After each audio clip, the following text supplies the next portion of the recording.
Hello students, कैसे हैं आप सभी लोग। मैं हूं Pooja Singh and welcome back to my channel accounting master class. Last lecture में हमने स्टैंडर्ड कॉस्टिंग डिटेल में डिस्कस किया था। उम्मीद करती हूं कि आपने वो लेक्चर देख लिया होगा। और आज के लेक्चर में हम डिस्कस करने वाले हैं वेरिएंस एनालिसिस। वैसे वेरिएंस एनालिसिस पढ़ने से पहले अगर आप स्टैंडर्ड कॉस्टिंग समझ लेंगे तो ज्यादा अच्छा रहेगा। तो अगर आपने स्टैंडर्ड कॉस्टिंग का जो मेरा लेक्चर है वो नहीं देखा है तो इस लेक्चर के बाद जरूर चेक करिएगा। राइट। तो चलिए फिर डिटेल में देखते हैं कि आज के लेक्चर में हम कौन कौन से सब टॉपिक कवर करेंगे। सबसे पहले तो मैं आपको बताऊंगी वेरिएंस क्या होता है। वैसे वेरिएंस मैं लास्ट लेक्चर में भी बता चुकी हूँ, बट एक बार फिर से देखेंगे वेरिएंस क्या है। फिर मैं आपको बताऊंगी वेरिएंस एनालिसिस क्या होता है, फेवरेबल अनफेवरेबल वेरिएंस क्या है, कंट्रोलेबल अनकंट्रोलेबल वेरिएंस क्या है, और उसके बाद हम देखेंगे लिस्ट ऑफ वेरिएंस जिसमें बहुत सारे मटेरियल वेरिएंस होंगे, लेबर वेरिएंस होंगे, ओवरहेड वेरिएंस होंगे। तो उसकी आज हम लिस्ट देखेंगे क्योंकि यही वेरिएंस हमें आने वाले लेक्चर्स में डिटेल में विद फॉर्मूला विद न्यूमेरिकल पढ़ना है। ठीक है, तो आज मैं आपको लिस्ट बताऊंगी कि कौन कौन से वेरिएंस हमें आने वाले लेक्चर्स में कवर करने हैं। So this is the first lecture on variance analysis. ये आज मेरा पहला लेक्चर है वेरिएंस एनालिसिस पे। और ये जो पूरा टॉपिक है वेरिएंस एनालिसिस का, इसको हम 4 से 5 लेक्चर्स में कवर करेंगे। ठीक है। और लेक्चर स्टार्ट करने से पहले अगर आप मेरे चैनल पे फर्स्ट टाइम आए हैं तो मैं अपने चैनल के बारे में भी थोड़ा सा बता देती हूँ। मेरे चैनल पे आपको financial accounting, cost accounting, management accounting, financial management, इन सारे ही सब्जेक्ट की वीडियो लेक्चर सीरीज मिलती है जिसमें मैंने बहुत डिटेल में विद नोट्स एंड न्यूमेरिकल पढ़ाया है। तो जरूर इन वीडियोस का फायदा उठाइए और इनकी मदद से पढ़ना शुरू करिए। और इन वीडियोस को केवल अपने तक नहीं रखना है, अपने फ्रेंड्स के साथ भी इसको जरूर शेयर करना है। राइट। और अगर इन वीडियोस से आप कुछ नॉलेज गेन करें, कुछ कॉन्सेप्ट क्लियर हुआ हो, ठीक है, तो इन वीडियो को लाइक करना मत भूलिएगा। एक एक वीडियो बनाने में बहुत टाइम लगता है, बहुत एफर्ट लगता है। So keep subscribing, liking and sharing my video. Right. तो फिर चलिए हम आज का लेक्चर स्टार्ट करते हैं। वेरिएंस, ये जो वर्ड है वेरिएंस, वेरिएंस किससे बना है? वेरिएशन। वेरिएशन मतलब क्या होता है? डिफरेंस। किसके बीच में डिफरेंस? लास्ट लेक्चर में बताया था किसके बीच में डिफरेंस? स्टैंडर्ड एंड एक्चुअल के बीच में difference. Standard cost and actual cost के बीच में जो डिफरेंस होता है उसको क्या कहते हैं? वेरिएंस। ये क्या है? वेरिएशन। ये क्या है? डिफरेंस। स्टैंडर्ड और एक्चुअल के बीच में जो डिफरेंस होता है उसको क्या कहते हैं? उसको कहते हैं वेरिएंस। ठीक है। स्टैंडर्ड सेट किया था कि शायद मटेरियल की कॉस्ट इनकर होगी 100 रुपीज, ठीक है, बट एक्चुअल में जब प्रोडक्शन किया तो देखा कि जो मटेरियल की कॉस्ट है वो इनकर हुई शायद 90 रुपीज। ठीक है, तो ये जो डिफरेंस है इसको क्या कहते हैं? This is called variance. ठीक है, तो दिस इज वेरिएंस। वैसे ये लास्ट लेक्चर में मैं बता चुकी हूँ वेरिएंस। आज हम लोग पढ़ेंगे वेरिएंस एनालिसिस। तो वेरिएंस एनालिसिस क्या है? इसी वेरिएंस का इस वेरिएंस को एनालाइज किया जाता है। तो variance analysis is a process, ये एक प्रोसेस है ऑफ एनालाइजिंग द वेरिएंस। इस वेरिएंस को एनालाइज करने का जो प्रोसेस है, ठीक है, जिसमें हम क्या करते हैं? जिसमें हम डिवाइड करते हैं, सब डिवाइड करते हैं टोटल वेरिएंस को। जो टोटल वेरिएंस है इसको सब डिवाइड किया जाता है इस वेरिएंस एनालिसिस में, ताकि मैनेजमेंट जो है रिस्पॉन्सिबिलिटी तय कर सके, असाइन कर सके responsibility for the of standard performance. यानी अगर ऑफ स्टैंडर्ड परफॉर्मेंस हो रही है, यानी अगर पुअर परफॉर्मेंस हो रही है, तो विच डिपार्टमेंट इज रिस्पॉन्सिबल? किस डिपार्टमेंट की वजह से ये ऑफ स्टैंडर्ड परफॉर्मेंस है, इसकी रिस्पॉन्सिबिलिटी तय की जा सके। तो उसके लिए वेरिएंस एनालिसिस किया जाता है। इसमें क्या किया जाता है?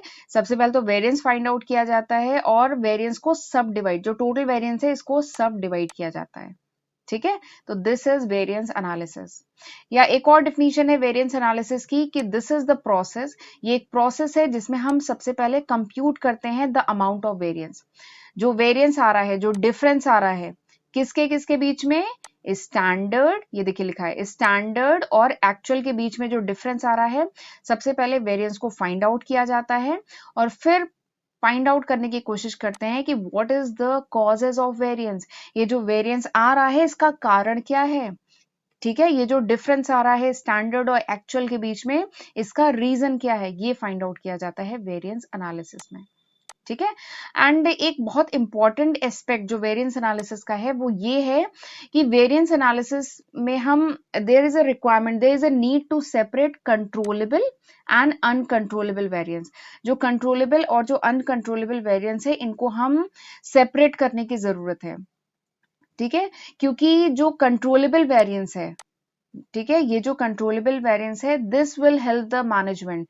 वो वेरिएंस देखिए, कंट्रोलेबल वेरिएंस मतलब वो वेरिएंस जिसको हम कंट्रोल कर सकें, जिसको कोई कंपनी का जो मैनेजमेंट है, जो टॉप मैनेजमेंट है वो कंट्रोल कर सके, जो उनके कंट्रोल में हो, ठीक है, वो कंट्रोलेबल वेरिएंस। तो कंट्रोलेबल वेरिएंस जो है दिस हेल्प द मैनेजमेंट, ये मैनेजमेंट की मदद करता है कि मैनेजमेंट कंट्रोलेबल वेरिएंस से आइडेंटिफाई कर सकते हैं कि कौन सा डिपार्टमेंट या कौन एम्प्लॉय रिस्पॉन्सिबल है for the of standard performance. अगर ऑफ स्टैंडर्ड परफॉर्मेंस हो रही है तो किस डिपार्टमेंट की कमी रह गई, ठीक है, ताकि करेक्टिव एक्शन लिए जा सके, ठीक है। तो ये एक इंपॉर्टेंट एस्पेक्ट है वेरिएंस एनालिसिस का कि इसमें कंट्रोलेबल और अनकंट्रोलेबल वेरिएंस को सेपरेट किया जाता है, क्योंकि कंट्रोलेबल वेरिएंस के रिगार्डिंग ही मैनेजमेंट कुछ कर सकता है, अनकंट्रोलेबल वेरिएंस के लिए तो कुछ नहीं किया जा सकता है, ठीक है। तो this is an important aspect of variance analysis. तो अब मैं उम्मीद करती हूँ आपको समझ में आ गया होगा वेरिएंस एनालिसिस क्या है। वेरिएंस तो समझ में आ गया, difference between standard and actual, this is variance. और इसको एनालाइज करना, कैसे एनालाइज करेंगे, बाय सब dividing the total variance. Total variance को फर्दर डिवाइड किया जाता है, ठीक है। इससे क्या होता है, जो टॉप मैनेजमेंट है वो रिस्पॉन्सिबिलिटी तय कर पाता है कि अगर पूरे प्रोडक्ट की कॉस्ट अगर ज्यादा आ रही है, ठीक है, अगर जो टोटल प्रोडक्ट की जो कॉस्ट आ रही है वो अगर ज्यादा आ रही है तो वो मटेरियल की कॉस्ट की वजह से, लेबर की कॉस्ट की वजह से, या शायद डायरेक्ट एक्सपेंसेस या इनडायरेक्ट एक्सपेंसेस की कॉस्ट, तो इन सारे ही रीजन में से क्या रीजन है, तो बेसिकली इसमें डिवाइड करके रीजन फाइंड आउट किया जाता है वेरिएंस एनालिसिस में, ठीक है। तो दिस इज वेरिएंस एनालिसिस। चलिए आगे बढ़ते हैं। हमें यहाँ पे पढ़ना है कॉस्ट वेरिएंस, ठीक है, हमें यहाँ पे कॉस्ट वेरिएंस पढ़ना है। तो कॉस्ट वेरिएंस क्या होता है, cost variance is the difference between standard cost and actual cost. Standard cost और एक्चुअल कॉस्ट को कंपेयर किया जाता है, उनके बीच का जो डिफरेंस होता है इसको कहते हैं कॉस्ट वेरिएंस, ठीक है। अच्छा, एक खास बात है, ड्यूरिंग अ पर्टिकुलर पीरियड, किसी पर्टिकुलर पीरियड में स्टैंडर्ड कॉस्ट और एक्चुअल कॉस्ट के बीच का जो डिफरेंस है उसको कहा जाता है कॉस्ट वेरिएंस, राइट। अब जरा समझ लेते हैं फेवरेबल एंड अनफेवरेबल वेरिएंस। इसके जो क्वेश्चंस हम लोग जो अगले लेक्चर में लगाएंगे वहां पे आप देखेंगे वेरिएंस तो कैलकुलेट करना ही है, ठीक है। आपसे पूछा जाएगा मटेरियल कॉस्ट वेरिएंस निकालिए या मटेरियल प्राइस वेरिएंस निकालिए, बट उसके साथ आपको ये भी बताना होगा कि इट इज फेवरेबल और अनफेवरेबल, ये भी बताना होता है, ठीक है। तो जरा इसीलिए हम ये कॉन्सेप्ट समझ लेते हैं फेवरेबल या अनफेवरेबल का मतलब क्या है, ठीक है। देखिए, यहाँ पे मैंने बताया कि कॉस्ट वेरिएंस की बात हो रही है, तो अगर एक्चुअल कॉस्ट कम है, स्टैंडर्ड कॉस्ट ज्यादा है, जो स्टैंडर्ड कॉस्ट आपने कैलकुलेट की वो ज्यादा है और एक्चुअल कॉस्ट कम है, तो क्या है ये फेवरेबल है ना, ठीक है। एग्जाम्पल लेते हैं, जैसे सपोज करिए मटेरियल की कॉस्ट, आपने स्टैंडर्ड सेट किया था, स्टैंडर्ड नॉट सेट किया था, कैलकुलेट किया था कि मटेरियल की कॉस्ट आएगी 100 रुपीज, रॉ मटेरियल की कॉस्ट आएगी 100 रुपीज, एग्जाम्पल है। बट एक्चुअल में आपने जब रॉ मटेरियल परचेज किया, ठीक है, तो आपने देखा कि मटेरियल की कॉस्ट आई 90 रुपीज, तो ये अच्छी बात है ना। देखिए, कॉस्ट जितनी कम प्रॉफिट उतना ज्यादा, ये कॉन्सेप्ट तो समझ रहे हैं ना, खर्चा जितना कम प्रॉफिट उतना ज्यादा। तो अगर एक्चुअल कॉस्ट कम है स्टैंडर्ड कॉस्ट से तो इट इज फेवरेबल वेरिएंस, ये अच्छी बात है, इट इज फेवरेबल वेरिएंस, इसको क्रेडिट वेरिएंस भी कहते हैं। बट अगर एक्चुअल कॉस्ट ज्यादा है स्टैंडर्ड कॉस्ट से, अगर एक्चुअल कॉस्ट जो मटेरियल की आई वो शायद 110 रुपए आई, आपने सेट कैलकुलेट किया था स्टैंडर्ड कॉस्ट 100 रुपए, ठीक है, और आया खर्चा 110 रुपए का, तो इट इज अनफेवरेबल, ये अनफेवरेबल वेरिएंस है, जिसको एडवर्स वेरिएंस या डेबिट वेरिएंस भी कहते हैं, ठीक है। या इसको दूसरे सिंपल शब्दों में ये कह सकते हैं कि वो कोई भी वेरिएंस जिसका फेवरेबल इंपैक्ट पड़े प्रॉफिट पे, ठीक है, any variance which have favourable impact on profit, जिसका फेवरेबल इंपैक्ट पड़े प्रॉफिट पे तो वो होगा फेवरेबल वेरिएंस, और वो वेरिएंस जिसका अनफेवरेबल एडवर्स इंपैक्ट पड़े प्रॉफिट पे तो वो क्या होगा, अनफेवरेबल वेरिएंस, ठीक है। तो ये दूसरे शब्दों में सिंपल ये भी कह सकते हैं। और अभी जब मैं अगले लेक्चर में आपको न्यूमेरिकल कराऊंगी तो आप देखेंगे एक और तरीका भी है फेवरेबल या अनफेवरेबल पता करने का। अगर जो आंसर आपका आ रहा है, ठीक है, अगर वो पॉजिटिव है, ठीक है, आंसर जो आपका आएगा अगर वो पॉजिटिव है इसका मतलब है वो फेवरेबल वेरिएंस है, अगर आपका जो आंसर आ रहा है वो निगेटिव आएगा तो इसका मतलब वो अनफेवरेबल वेरिएंस है। और फेवरेबल को हम कैसे रिप्रेजेंट करते हैं, हम जो भी आंसर आएगा उसके बगल में लिखेंगे एफ, एफ मतलब फेवरेबल, और अगर अनफेवरेबल है तो हम ए से रिप्रेजेंट करते हैं एडवर्स। ठीक है, तो इस तरीके से, तो this is the concept of favourable and unfavourable variance. आगे बढ़ते हैं, देखते हैं कंट्रोलेबल एंड अनकंट्रोलेबल वेरिएंस। वैसे फर्स्ट स्लाइड में मैंने आपको थोड़ा सा बता दिया था कि कंट्रोलेबल एंड अनकंट्रोलेबल क्या होता है, लेकिन नाम से ही समझ में आ रहा है। कंट्रोलेबल वेरिएंस यानी जिसको कंट्रोल किया जा सके, which is under the control of the management of the organisation, यानी वो वेरिएंस, वो वेरिएशन जो मैनेजमेंट कंट्रोल कर सके। And those variance which is beyond the control of management, जो मैनेजमेंट के हाथ में नहीं है, जो अंतर आएगा ही आएगा, ठीक है, जो मैनेजमेंट के हाथ में नहीं है उसको क्या कहते हैं, अनकंट्रोलेबल वेरिएंस। ठीक है, जैसे एग्जांपल के लिए अगर सपोज करिए जो प्रोडक्ट है, जो मटेरियल है, उसकी मार्केट प्राइस में चेंज आ रहा है। ठीक है, जो प्रोडक्ट है, रॉ मटेरियल है, उसकी मार्केट प्राइस में चेंज आ रहा है, या जो लेबर रेट है वो उसमें इंक्रीज आ रहा है या डिक्रीज आ रहा है, जो भी मार्केट रेट अगर लेबर का चेंज हो रहा है, या फिर इलेक्ट्रिसिटी के रेट चेंज हो रहे हैं, इंश्योरेंस प्रीमियम का रेट चेंज हो रहा है, तो this is beyond the control of the management, ये मैनेजमेंट के हाथ में नहीं है। तो ये सब क्या है, अनकंट्रोलेबल वेरिएंस, ये अनकंट्रोलेबल वेरिएंस है। और जो रिस्पॉन्सिबिलिटी है अनकंट्रोलेबल वेरिएंस की, ये किसी पर्टिकुलर डिपार्टमेंट की या किसी पर्टिकुलर पर्सन पे नहीं असाइन की जा सकती। ठीक है, क्योंकि ये इन चीजों को कंट्रोल नहीं किया जा सकता है।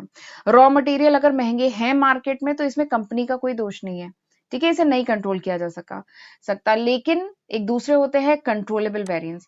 यहां पर कंट्रोलेबल वेरिएंस वो होते हैं जो with in the control of the management, जो मैनेजमेंट के कंट्रोल में है, जिसको मैनेजमेंट कंट्रोल कर सकता है, उन पे इम्पैक्ट डाल सकता है। ठीक है, और कंट्रोलेबल वेरिएंस में क्या होता है, रिस्पॉन्सिबिलिटी तय की जा सकती है, रिस्पॉन्सिबिलिटी असाइन की जा सकती है, किसी पर्टिकुलर डिपार्टमेंट, किसी पर्टिकुलर पर्सन को रिस्पॉन्सिबिलिटी उसकी असाइन की जा सकती है। तो दिस इज कंट्रोलेबल वेरिएंस।